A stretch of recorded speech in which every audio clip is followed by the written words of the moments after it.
Hello दोस्तों, study number 1 channel पर आप सभी लोगों का स्वागत है। दोस्तों, आज के इस वीडियो में हम आप लोगों को यूपी पुलिस कांस्टेबल 2022-23 भारतीय अर्थव्यवस्था 20 एमसीक्यू हैं दोस्तों आप लोगों के लिए लेकर आ गया हूं। दोस्तों, बेहद इम्पॉर्टेंट है चैप्टर। बिल्कुल बेसिक से तैयारी शुरू होगी, बिल्कुल फ्री का क्लास होने वाली है। दोस्तों, जो 46,000 प्लस पद हैं आप लोगों के यूपी पुलिस कांस्टेबल के, तो उसमें से रिलेटेड आप लोगों के लिए है ये आप लोगों का क्लास। ध्यान रखिएगा, पूरे वीडियो में आप लोगों को बना रहना होगा अंत तक, क्योंकि दोस्तों आप लोगों को कोई सा भी पार्ट मिस नहीं करना है, कोई सा भी पार्ट आप लोगों को मिस नहीं करना है। ध्यान रखिएगा दोस्तों। और अगर चैनल पर पहली बार आए हो तो अभी तक चैनल को सब्सक्राइब नहीं किया है तो चैनल को जरूर सब्सक्राइब कर दीजिएगा और लाइक कर दीजिएगा वीडियो को, क्योंकि दोस्तों बहुत ही अच्छा रहता है लाइक करने से। तो दोस्तों, चलिए वीडियो शुरू करते हैं। वीडियो शुरू करने से पहले मैं आपको बता दूं कि यार, अभी तक भी चैनल को सब्सक्राइब नहीं किया तो चैनल को जरूर सब्सक्राइब कर लीजिएगा और दोस्तों के साथ क्लास को शेयर कर दीजिएगा, क्योंकि ज़बरदस्त क्लास होने वाली है। बिल्कुल सिलेक्शन बिल्कुल पक्का। देख सकते हो दोस्तों, भारतीय अर्थव्यवस्था से दोस्तों 20 एमसीक्यू आप लोगों के लिए लेकर आ गए हैं, जो कि बेहद इम्पॉर्टेंट चैप्टर है। पहला प्रश्न क्या कह रहा है, भारतीय मुद्रा में 2000 के नोट का आकार क्या है।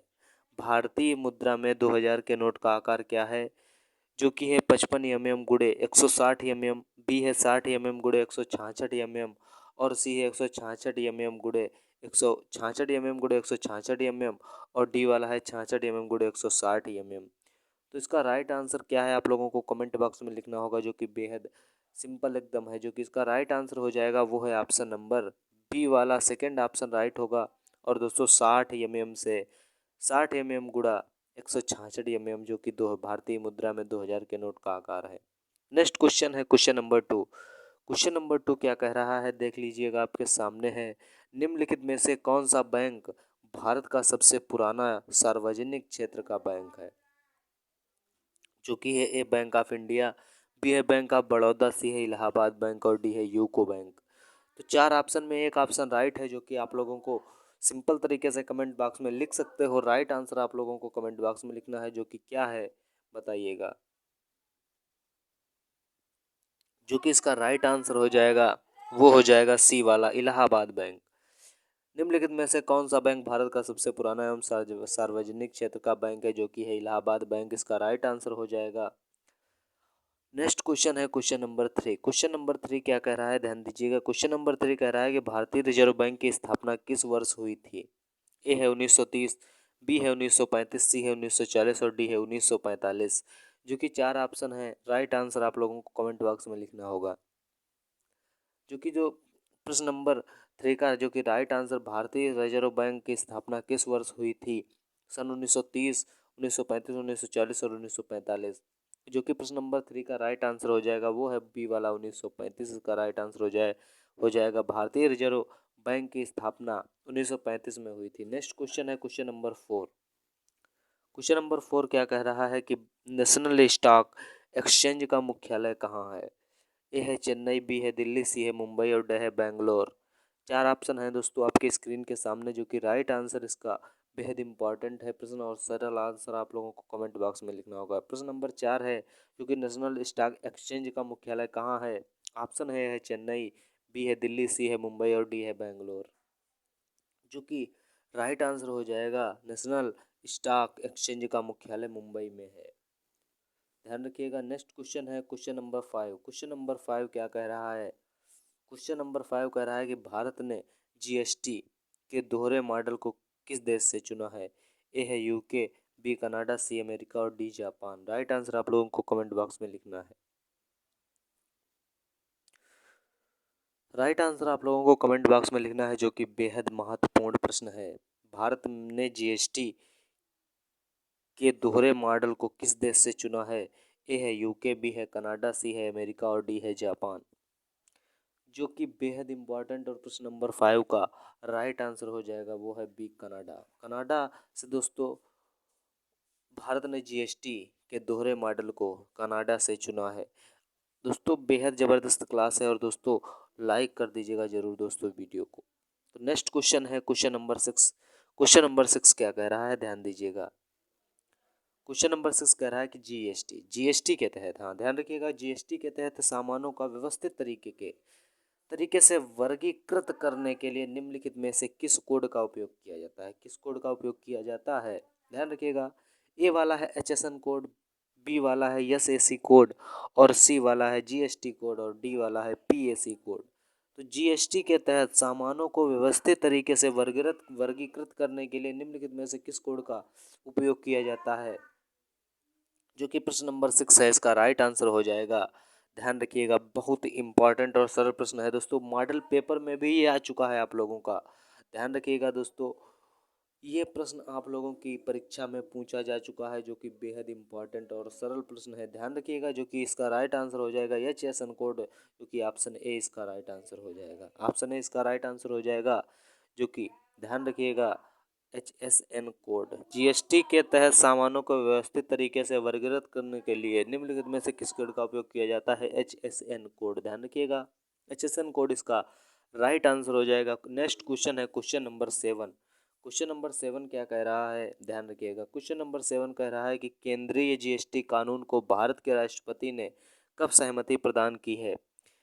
4 ऑप्शन आपकी स्क्रीन के सामने है, जो कि ए वाला है 18 अप्रैल 2017, बी वाला है 22 अप्रैल 2017, सी वाला है 5 अप्रैल 2017, और डी वाला है 12 अप्रैल 2017। दोस्तों बेहद इंपॉर्टेंट प्रश्न है, और राइट आंसर आप लोगों को कमेंट बॉक्स में लिखना है। बहुत ही इजी क्वेश्चन है ये, ध्यान रखिएगा, इजी क्वेश्चन, सिंपल एकदम है।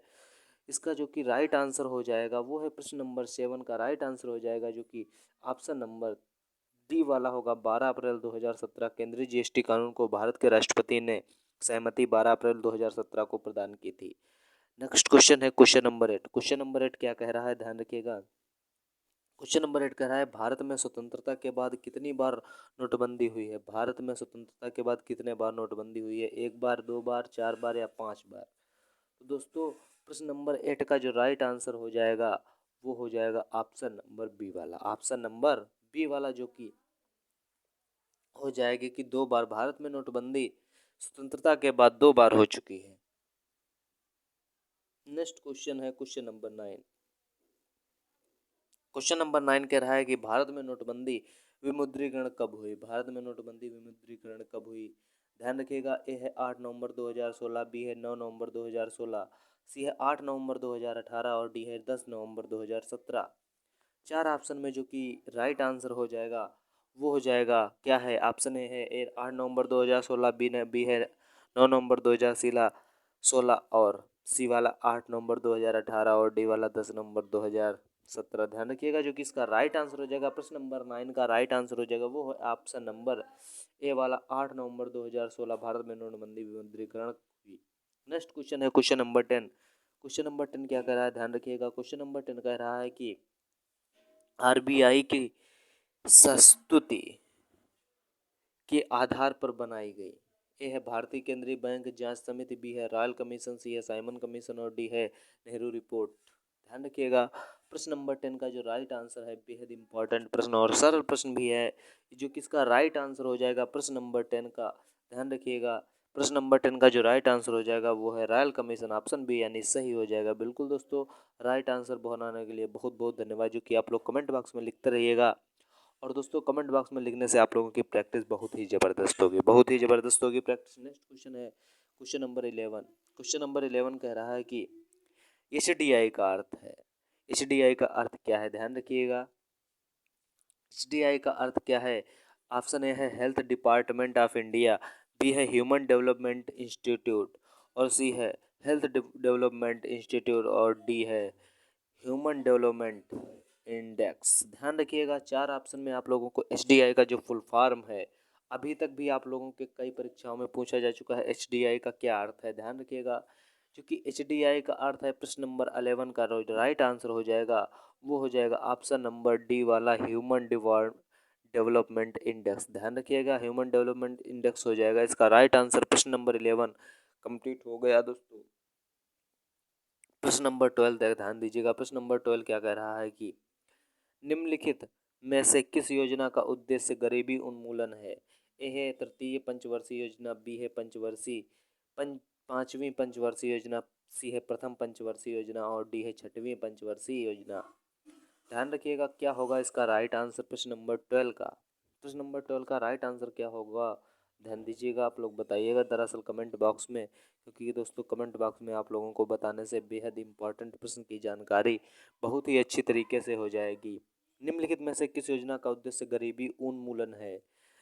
तृतीय पंचवर्षीय योजना, बी है पांचवी पंचवर्षीय योजना, सी है प्रथम पंचवर्षीय योजना और डी है छठवीं पंचवर्षीय योजना। जो कि प्रश्न नंबर 12 का राइट आंसर हो जाएगा वो हो जाएगा बी वाला पांचवी पंचवर्षीय योजना। नेक्स्ट क्वेश्चन है क्वेश्चन नंबर 13। क्वेश्चन नंबर 13 क्या कह रहा है, ध्यान रखिएगा। क्वेश्चन नंबर 13 है बेहद इंपॉर्टेंट प्रश्न। क्या है कि भारत में स्टॉक एक्सचेंज कार्य करता भारत में स्टॉक एक्सचेंज के कार्यकलापों की निगरानी कौन सी संस्था करती है? ए है यूटीआई, बी है आरबीआई, सी है एसईबीआई और डी है एनडीसी। चार ऑप्शन बिल्कुल आपकी स्क्रीन के सामने हैं। राइट आंसर आप लोगों को कमेंट बॉक्स में लिखना। ध्यान रखिएगा राइट आंसर आप लोगों को कमेंट बॉक्स में लिखना है, क्योंकि भारत में स्टॉक एक्सचेंज के कार्यकर्ताओं की निगरानी कौन सी संस्था करती है? ए है यूटीआई, बी है आरबीआई, सी है एसईबीआई और डी है एनडीसीआई। क्वेश्चन नंबर 13 का जो राइट आंसर हो जाएगा ऑप्शन नंबर सी वाला एसईबीआई। ध्यान रखिएगा भारत में स्टॉक एक्सचेंज के कार्यकलापों की निगरानी एसईबीआई संस्था करती है। नेक्स्ट क्वेश्चन है क्वेश्चन नंबर 14। क्वेश्चन नंबर 14 क्या कह रहा है, ध्यान रखिएगा। क्वेश्चन नंबर 14 है कि किस वर्ष में प्रथम बैंकों को राष्ट्रीयकृत किया गया था? ए है 1947, बी है 1951, सी है 1969, डी है 1980। डी है 1980। प्रश्न नंबर 14 का जो राइट आंसर है वो है ऑप्शन नंबर सी वाला 1969। किस वर्ष प्रथम बैंकों का राष्ट्रीयकृत किया गया था, जो कि 1969 है। नेक्स्ट क्वेश्चन है क्वेश्चन नंबर 15। क्वेश्चन नंबर 15 क्या कह रहा है कि रुपए 100 के नोट पर किसके हस्ताक्षर होता है? ए है आरबीआई गवर्नर, बी है वित्त मंत्री, सी है सचिव वित्त मंत्रालय और डी है राष्ट्रपति। डी है राष्ट्रपति। ध्यान रखिएगा राइट आंसर आप लोगों को कमेंट बॉक्स में लिखना है। जो कि 15 का राइट आंसर हो जाएगा वो हो जाएगा ऑप्शन नंबर ए वाला आरबीआई गवर्नर के जो 100 के नोट पर हस्ताक्षर होते हैं आरबीआई गवर्नर के। नेक्स्ट क्वेश्चन है क्वेश्चन नंबर 16। क्वेश्चन नंबर 16 क्या कह रहा है कि भारतीय महिला बैंक का के साथ विलय कर दिया गया था? ए है भारतीय स्टेट बैंक, बी है केनरा बैंक, सी है बैंक ऑफ इंडिया और डी वाला पंजाब नेशनल बैंक। प्रश्न नंबर 16 का जो राइट आंसर हो जाएगा वो हो जाएगा ऑप्शन नंबर ए वाला, जो कि है भारतीय स्टेट बैंक। भारतीय स्टेट बैंक इसका राइट आंसर हो जाएगा और भारतीय महिला बैंक भारतीय स्टेट बैंक के साथ विलय कर दिया गया था। नेक्स्ट क्वेश्चन है 17। आप लोगों का 16 कंप्लीट हो गया। 17 क्या कह रहा है, ध्यान रखिएगा। रिजर्व बैंक ऑफ इंडिया कब राज्य स्वामित्व की संस्थान बना? ए है 1956, बी है 1952, सी है 1950 और डी है 1949। ध्यान रखिएगा 1956, 1952, 1950 और 1949। चार ऑप्शन में जो एक राइट आंसर है वो होगा आप लोगों का। ध्यान रखिएगा प्रश्न नंबर 17 का जो राइट आंसर हो जाएगा वो है 1949। रिजर्व बैंक ऑफ इंडिया 1949 को राज्य स्वामित्व का संस्थान बना। ध्यान रखिएगा। नेक्स्ट क्वेश्चन है 18। क्वेश्चन नंबर 18 क्या कह रहा है कि निम्नलिखित में से कौन सा वस्तु और सेवा कर जीएसटी का एक प्रकार नहीं है? ऑप्शन ए है एस जीएसटी, बी है आर जीएसटी, सी है सी जीएसटी, डी है आई जीएसटी। जो कि प्रश्न नंबर 18 का राइट आंसर हो जाएगा वो हो जाएगा ऑप्शन नंबर बी वाला। ऑप्शन नंबर बी वाला होगा आर जीएसटी राइट आंसर। निम्नलिखित में से कौन सा वस्तु सेवा जीएसटी का एक प्रकार नहीं है, जो कि आर जीएसटी। नेक्स्ट क्वेश्चन है प्रश्न नंबर 19। 19 क्या कह रहा है कि अंतर्राष्ट्रीय पुनर्रचना और विकास बैंक को भी कहते हैं? ए है विश्व बैंक, बी है विश्व व्यापार संगठन, सी है अंतर्राष्ट्रीय मुद्रा कोष और डी है उपयुक्त में से कोई नहीं। उपयुक्त में से कोई नहीं, जो कि अंतर्राष्ट्रीय पुनर्संरचना दिवस है। क्या है दोस्तों पुनर्संरचना दिवस? और विकास बैंकों को भी क्या कहते हैं? ध्यान रखिएगा विश्व बैंक कहते हैं, विश्व व्यापार संगठन, अंतर्राष्ट्रीय मुद्रा कोष और डी उपयुक्त में से कोई नहीं। जो कि 19 का राइट आंसर हो जाएगा वो हो जाएगा विश्व बैंक। ध्यान रखिएगा ऑप्शन है इसका राइट आंसर हो जाएगा। नेक्स्ट क्वेश्चन है क्वेश्चन नंबर 20। क्वेश्चन नंबर 20 क्या कह रहा है, देखिएगा। क्वेश्चन नंबर 20 कह रहा है कि किस वर्ष में भारत अंतर्राष्ट्रीय मुद्रा कोष का एक सदस्य बना? ए है 1945, बी है 1950, सी है 1952 और डी है 1954। राइट आंसर इसका क्या है? प्रश्न नंबर 20 का बेहद इंपॉर्टेंट और सरल प्रश्न है, जो कि इसका राइट आंसर हो जाएगा 1945। 1945 में भारत अंतर्राष्ट्रीय मुद्रा कोष का एक सदस्य बना। ध्यान रखिएगा राइट आंसर ये होगा। और दोस्तों लास्ट प्रश्न है, लाइक कर दीजिएगा वीडियो को दोस्तों, ध्यान रखिएगा। और दोस्तों दोस्तों के साथ शेयर कर दीजिएगा, ध्यान रखिएगा वीडियो को। और दोस्तों वीडियो को देखने के लिए बहुत बहुत धन्यवाद। मिलते हैं नेक्स्ट स्टूडियो में इसी तरीके से तैयारी यूपी पुलिस कांस्टेबल की आप लोगों की तैयारी कराई जाती है, बहुत ही कम कम प्रश्न आप लोगों के लिए लेकर आते हैं। तो दोस्तों वीडियो को इतना ही रखते हैं, मिलते हैं नेक्स्ट स्टूडियो में, तब तक के लिए दोस्तों जय हिंद।